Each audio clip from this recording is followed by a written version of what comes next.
Hey guys, Kyle, the Death Knight of Anime here, bringing you my review for My Hero Academia Season 4, Episode 12 review. So, the episode starts off giving us a bit of flashback to what was going on before Izuku arrived in time to save Mirio, and through that it provided us some interesting insight into Rocklock's character, which, for anyone who wasn't necessarily a fan of him to begin with, this episode definitely provided context to chew on, as he definitely is someone who believes you can really only become a true hero through practical experience over what you learn in school, which honestly is not only a very interesting real life application, like honestly, there's only so much you can learn in school, but in reality, real life application is much better.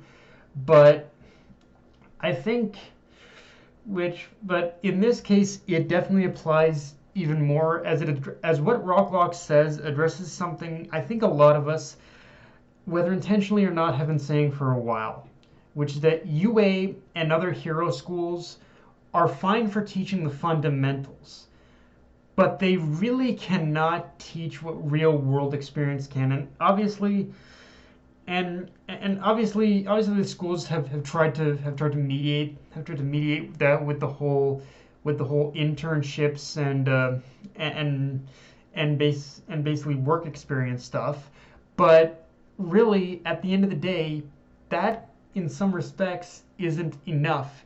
They need and the schools, like obviously the schools try and keep it in a controlled environment, but sometimes that controlled environment in itself isn't enough. You do need, when it comes to heroism, there is really no preparation for it. It all comes down to how your personal experience is. And in that sense, you pretty much could say what Rocklock was saying was in some ways challenging Aizawa's own beliefs as well. Because Aizawa, don't get me wrong, for as good as a hero as he is also a stickler for when it comes to sticking to the path and sticking to the means in which sticking to the way things are done. But yeah, so in a way, you could say what Rocklock was saying was kind of indirectly calling Aizawa out as well. Weird it is to say. And after this episode, I can clearly see why the last couple weeks of episodes weren't great, because while there were still the usual problems of scenes and moments not being as detailed in the manga with this episode, the art and animation overall still took a definite step up from the last couple weeks as well. So it kind of fits into what I thought when I saw those previous episodes, which is that Bones had to kind of make the unfortunate. It's basically kind of the same situation that pretty much Toei had to make with the what was it, with the Reverie arc, in the sense where Toei had to cut a lot of corners in order to prepare for Wano. Bones had to cut a few corners with basically Mirio's episodes in order to make these like these episodes that focus on the final battle look as good as they do, or basically try and make them look as good as possible. Also, while we're on Mirio again, it's really hard to deny at this point that he is a worthy successor, because even though he lost his quirk and is like battered and beaten beyond remission, he still refuses to give up on his conviction and ideals. He's still focused on, he will protect Eri no matter what.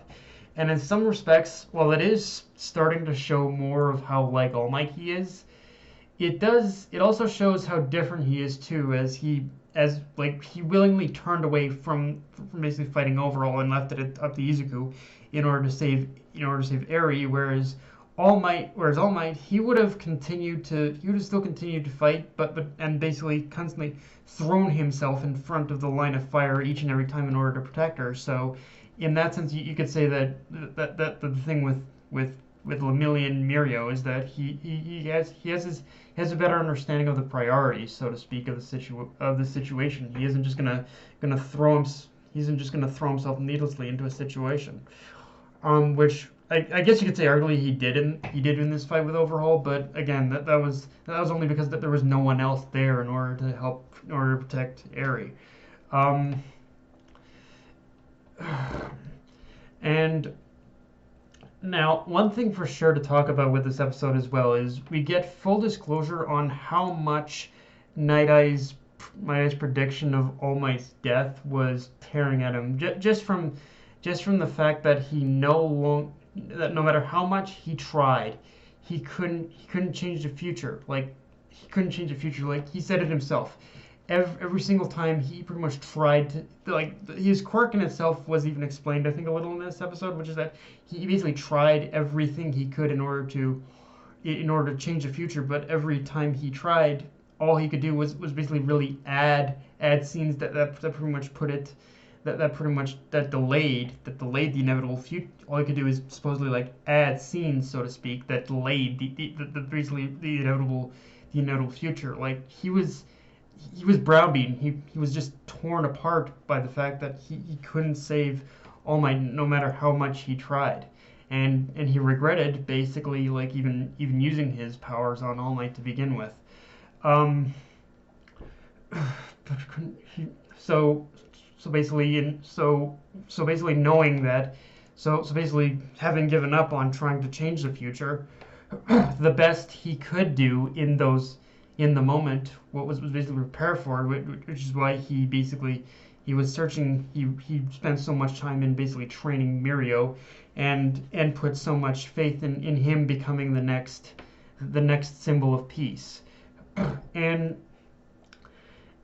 also, honestly, the real irony of all of Night Eye's actions up to this point is that in many respects, while things are playing out exactly as he said they would, and Izuku would be forced to face the truth that Lemillion is the better and more worthy successor, but at the same time, there is something to be said though about how the fact that the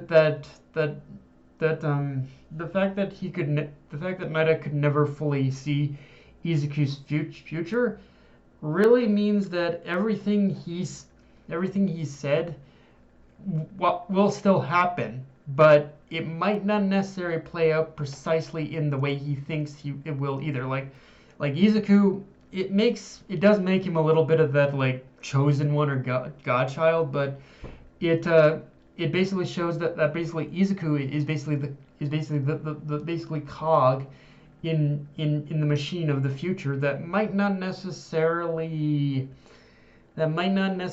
be able to, like, as Izuku said himself, like pretty much change the future. Like Izuku does the fact that Izuku doesn't register necessarily on Night Eye's like predictions.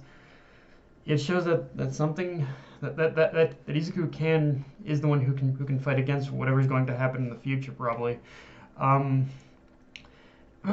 With and yeah, with all that being the case though, let's talk about the preview briefly, because if you'll remember a while ago, I said that the climax specifically of this arc is a case of the mangaka Kohei Horikoshi writing himself into the corner where he really had no other way in order to end this arc. Like Horikoshi himself has said that yeah, this was an arc that if he could go back and rewrite the climax, rewrite the final battle, he definitely would.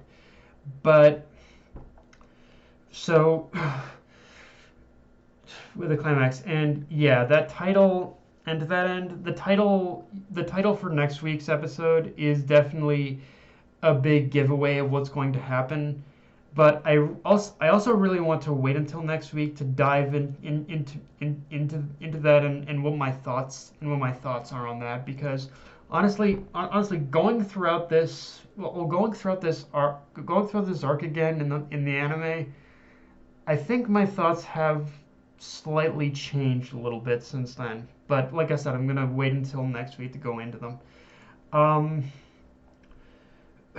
with uh, oh frick. But with that said, with and and with that also with that being the case though, with that also being the case though, it's interesting because like going off how this episode ended, uh, the solution to the problem might have been staring Horikoshi in the face this entire time. He just didn't realize it. But yeah, like I said, I'll wait to go into detail with that.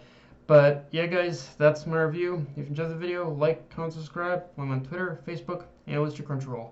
Dead Knight of Anime, signing off. Later, guys.